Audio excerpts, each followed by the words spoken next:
A hushed courtroom. The air was so thick you could practically slice it with a knife.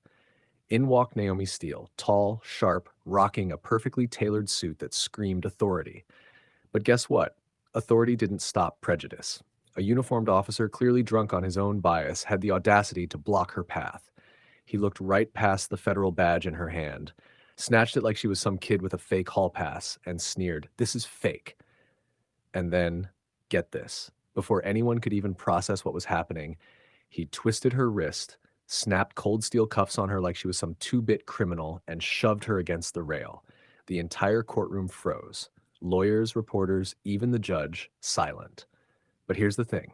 In less than 10 minutes, this same officer was about to realize he'd just cuffed the one woman carrying enough dirt to burn his whole empire to the ground. Naomi wasn't there as just another witness. She was holding the match, and the corruption in this courthouse was the gasoline. See, Naomi hadn't come from privilege. She was raised in Atlanta, Georgia, where survival was the first lesson you learned. Her mother worked endless hospital shifts, juggling bills and exhaustion just to keep food on the table. Her father, gone before Naomi even hit her teens.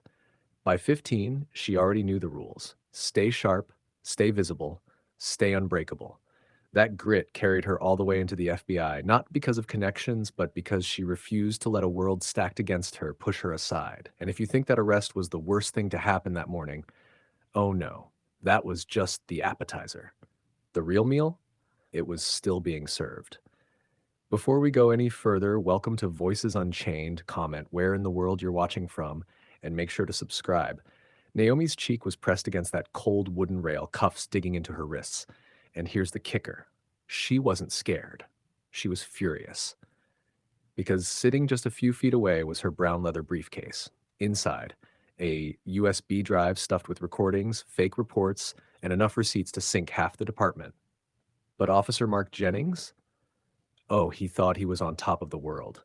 He dangled her FBI badge in the air like a prize and actually mocked her. "Where'd you steal this from?" Can you believe that? Mocking the very agent who had him caught on tape ordering falsified reports and threatening witnesses. But here's the twist. A couple of his buddies laughed nervously. The rest of the room? Dead silent. They knew something Jennings didn't. Naomi leaned close enough so only he could hear and whispered, "You just made the worst mistake of your life." Goosebumps, right? Minutes later, she was tossed in a holding room, cuffs leaving red marks across her skin. A younger officer sheepishly offered her water, muttering an apology. But Naomi wasn't here for pity. She didn't need sympathy. She needed clarity. Because this wasn't a mix-up. It was proof.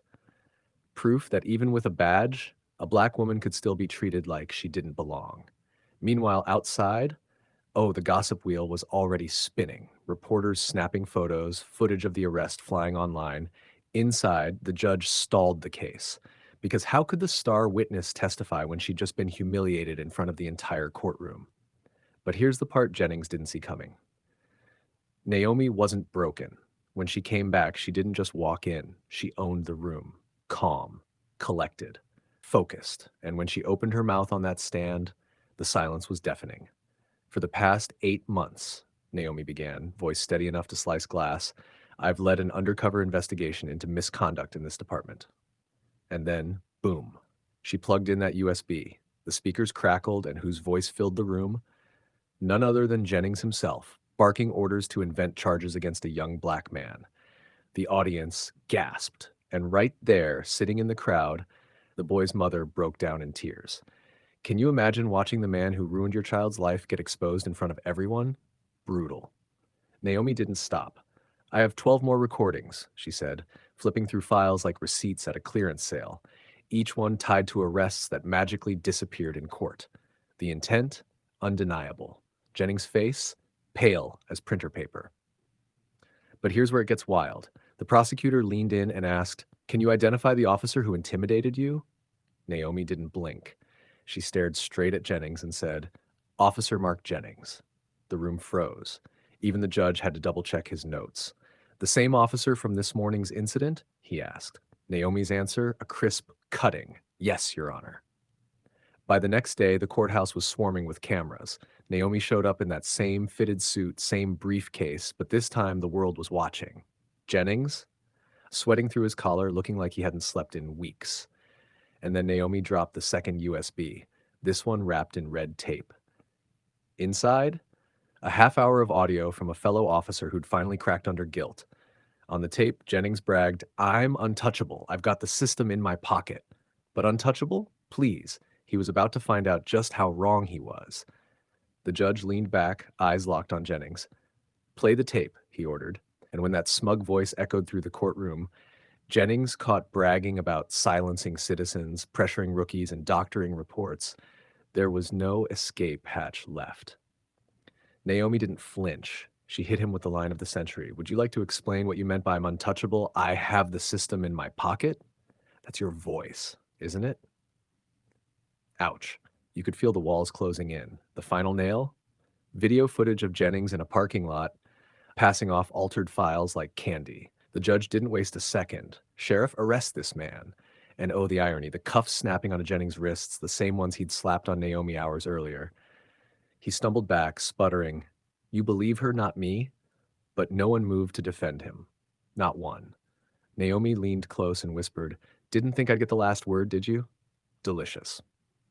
But the story didn't stop with Jennings. Naomi, alongside her partner Rachel Vega and whistleblower officer Luis Martinez, cracked open a whole ring of corruption. Old cases, silenced voices, even a dead officer who'd tried to tell the truth years earlier. It all came flooding back. Their work sparked reforms, new protections for whistleblowers, and a wave of justice that stretched far beyond St. Louis. Jennings? Convicted, disgraced, a walking reminder that no badge is above the law. Naomi? Promoted to a senior FBI role, rewriting training protocols and mentoring the next generation. But her real victory wasn't the title. It was sitting in her mother's Atlanta kitchen months later, staring at an old photo of the father she barely knew. Her mom's voice cracked. "He'd be proud of you." For the first time in years, Naomi let herself breathe. This isn't just Naomi Steele's story. It's proof that one voice, even against the odds, can spark change. So here's my question for you. Would you have the guts to speak out if the system tried to silence you?